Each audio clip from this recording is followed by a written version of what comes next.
Good evening, George Orwell. Perhaps we should start with you telling us a little about yourself.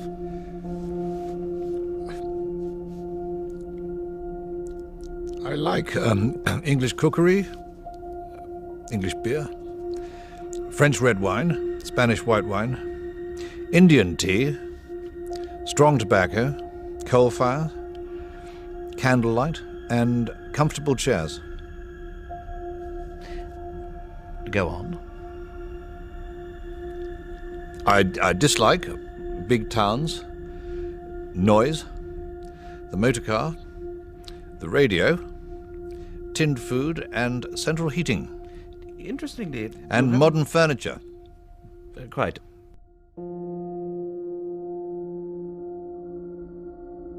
All writers are vain, selfish, and lazy. And at the bottom of their motives there lies a mystery. And so you have no control over what you write? Writing a book is a horrible, exhausting struggle. Like a long bout with some painful illness. One would never undertake such a thing if one were not driven by some demon one can neither resist nor fully comprehend.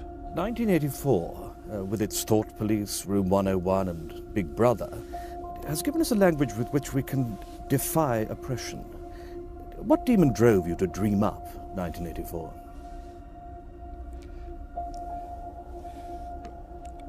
I do not think one can assess a writer's motives without knowing something of his early development. His subject matter will be determined by the age in which he lives. But before he ever begins to write, he will have acquired an emotional attitude from which he will never completely escape.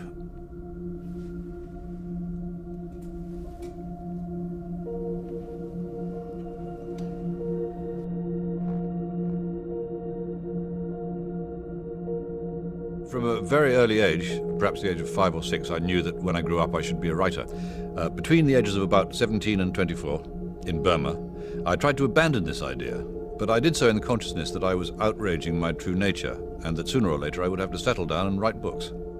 But at this stage you were still Eric Blair, and the brand of literature that you first attempted was the polar opposite of 1984. At that time, I wanted to write enormous naturalistic novels with unhappy endings, full of detailed descriptions and arresting similes, and also full of purple passages.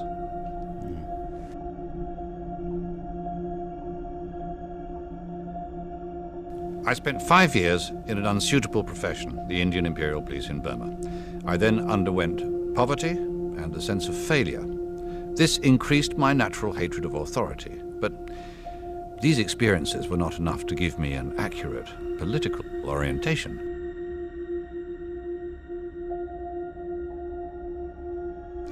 Using the word political in the widest possible sense, desire to push the world in a certain direction, to alter other people's idea of the kind of society they should strive after. So you were, by your early 30s, a political writer?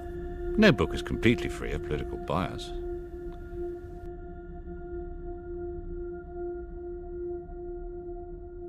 The Spanish War turned the scale, and thereafter I knew where I stood. Every line of serious work that I've written since 1936 has been written, directly or indirectly, against totalitarianism.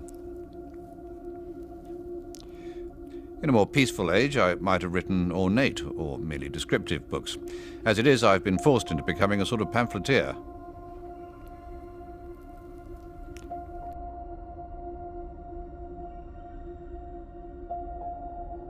Animal Farm was the first book in which I tried, with full consciousness of what I was doing, to fuse political purpose and artistic purpose into one whole. Some say politics has no place in art. The opinion that art should have nothing to do with politics is itself a political attitude.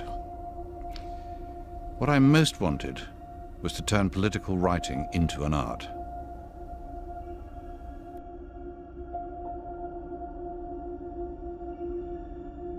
I do not think that the kind of society I describe will arrive, but that something resembling it could arrive, and that totalitarianism, if not fought against, could triumph anywhere.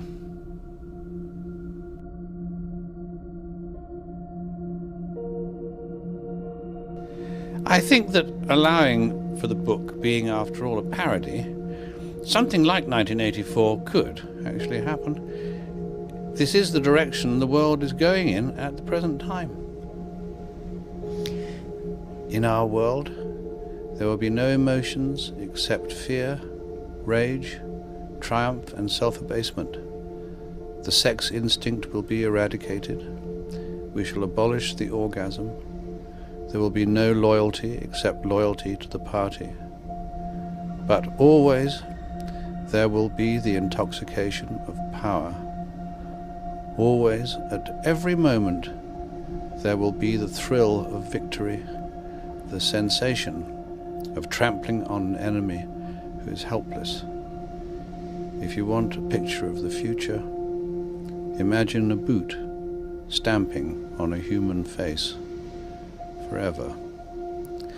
The moral to be drawn from this dangerous nightmare situation is a simple one. Don't let it happen. It depends on you.